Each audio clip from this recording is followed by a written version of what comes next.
ओम नमो भगवते वासुदेवाय। हर हर महादेव। स्वागत है आप सभी का हमारे चैनल पर। आज के इस वीडियो में हम आपको सुनाएंगे आषाढ़ मास के महात्म के 6वें अध्याय की कथा।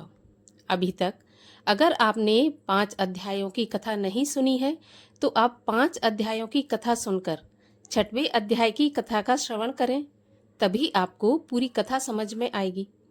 और अगर कथा अच्छी लगे तो वीडियो को लाइक करके शेयर भी करें। साथ ही साथ आगे और भी व्रत कथाएं और महात्म कथाएं सुनने के लिए चैनल को भी सब्सक्राइब अवश्य करें।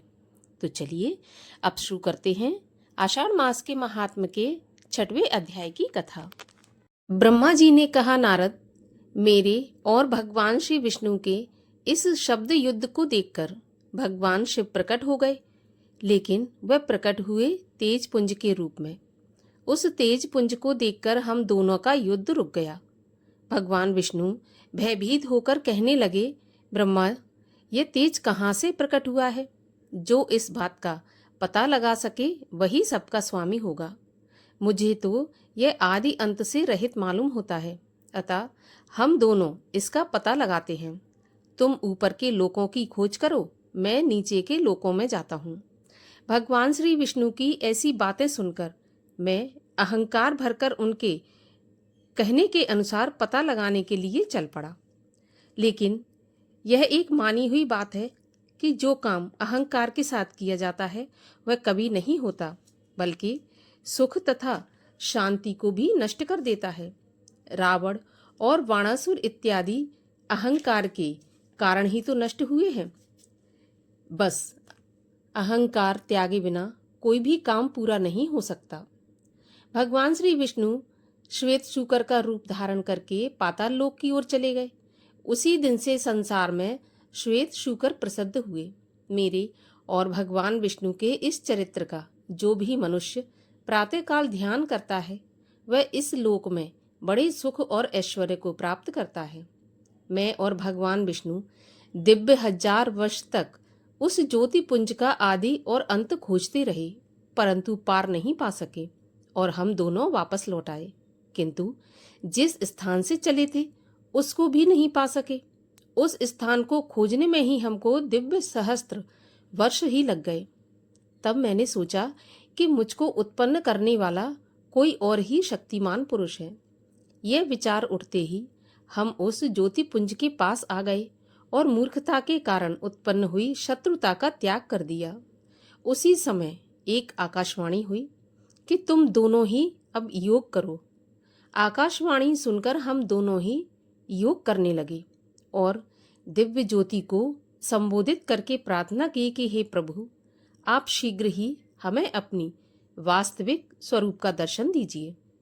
हमारी इस प्रार्थना को सुनने के पश्चात भगवान शिव की गंभीर वाणी सुनाई दी, ओम ओम। तब इस शब्द को सुनकर मैंने विचार किया कि यह क्या है।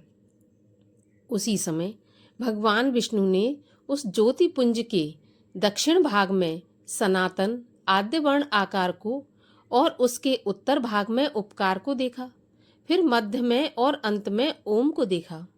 ये सब सूर्यमंडल और चंद्रमंडल की भांति स्थित थे, जिनके के आदि तथा अंत का कुछ भी पता नहीं लगता था।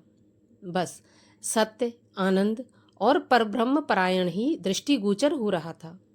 अब हम इस बात का विचार कर रहे थे कि हम इसके नीचे तथा ऊपर जाकर आदि और अंत का पता कैसे लगाएं, कि वहां पर एक परम ऋषि का आविर्भाव हुआ।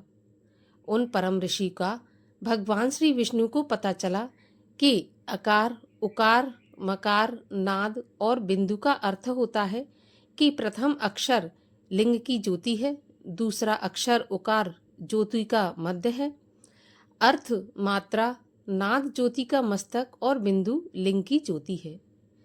इसके अतिरिक्त यह अर्थ भी होते हैं कि अकार ऋग्वेद, उकार से यजुर्वेद और मकार से सामवेद और नाद से आयुर्वेद और बिंदु से ब्रह्म विद्या का स्वरूप होता है। हर एक वेद ने 10 अर्थों से भगवान शिव की स्तुति की है। ऋग्वेद रजोगुणी है, वह लिंग का दक्षिण वाला भाग है। यजुर्वेद सत्वगुणी है और लिंग का मध्य भाग है। और सगुण अथर्ववेद है, जिसका कहना है कि श्री सदाशिव कुछ नहीं करते, जो कुछ भी होता है वह शांत की इच्छा से ही होता है। ऋग्वेद की उपमा जागृत, यजुर्वेद की सुपन और सामवेद शुष्क पल्लवी माने जाती हैं। अथर्ववेद की पूरी अवस्था मानी जाती है। इसके जानने के पश्चात जप करने से ही मोक्ष की प्राप्ति होती है, इसलिए इस जप को तारक कहा जाता है। यह मोक्ष देने के अधिकारी हैं और इनका नाम पर्णव है। ओम के तीनों अक्षर इस पर्णव के अंदर छिपे हुए हैं। तुरी, जो कि अत्यंत गोपनीय है, उसके अंगों सहित वेद उत्पन्न होते हैं। ये सबसे उत्तम है। उसी में तीनों लोक छिपे हुए हैं, उनका कभी नाश नहीं होता। ब्रह्मा से लेकर कण तक उसी में लीन हो जाते हैं। अव्यक्त खोजने पर शीघ्र प्राप्त नहीं होता। 18 पुराण भी इसी में होते हैं। भगवान सदाशिव वेद पर्णव स्वरूप कहा जाता है। दक्षिण आकार से सृष्टि की उत्पत्ति, बाएं अंग से पालन और हृदय के दोनों मकार सदाशिव के शरीर में अलंकृत है। मस्तक आकार दायां नेत्र, दोनों कान मकार, नाक नकार, होंठ दोनों आकार तालु के वर्ग के 5 अक्षर, दायां पांव तोरक के अक्षर, बायां पांव पृष्ठभाग, कुकार दोनों पांजार आकार, कंफा मकार हृदयपूर्वक वीर्य को प्रकट करते हैं। ऐसे सदका केवल ध्यान करने से अत्यधिक प्रसन्नता प्राप्त होती है। मैंने और भगवान सदाशिव के स्वरूप को श्री विष्णु ने भगवान को देखा और प्रसन्न चित्त से स्तुति करना आरंभ कर दिया। ब्रह्मा जी ने कहा, नारद, हम दोनों की स्तुति से प्रसन्न होकर भगवान शिव प्रकट हो गए। उनके 5 मुख, 3 नेत्र थे, जिनके ललाट पर चंद्रमा, सिर पर जटाएं विराजमान थीं। गौरवर्ण नेत्र, सर्वांग भस्म लपेटे, उस भुजा वाले नीलकंठ भूषणों से विभूषित सुंदर मस्तक पर भस्म त्रिपुंड लगाए हुए थे। उन करुणाकार महेश के वाम अंग में सुंदर भूषणों से भूषित शक्ति शिवा विराजमान थी। भगवान सदाशिव के इस सुंदर स्वरूप को देखकर हम दोनों गदगद हो गए। हमारे नेत्रों से अनायास ही प्रेम के आंसू बहने लगे। हम प्रेम में इस तरह खो गए कि हम दोनों ने काफी देर तक कुछ बोला ही नहीं, परंतु शीघ्र ही हमने अपने आप को संभाला और भगवान शिव से निवेदन किया कि भगवान, हम लोगों में मूर्खता के कारण जो शत्रुता उत्पन्न हो गई है वह हमारे लिए कल्याणकारी ही प्रमाणित हुई है, क्योंकि उसके कारण हमें आपके दर्शन हुए। प्रभु, इस समय हमारी प्रसन्नता की कोई सीमा नहीं है। भगवान शिव की स्तुति करते हुए हम दोनों अहंकार के भाव तथा अहंकार से रहित हो गए और दोनों ने ही भगवान सदाशिव को अपना स्वामी माना और प्रसन्न चित्त से स्तुति करते हुए उनके चरणों में नतमस्तक हो गए। यहाँ पर आषाढ़ मास के अध्याय 6 और 7 की कथा का समापन होता है, जिसमें हम आपको शिव पुराण की कथाएं सुना रहे हैं।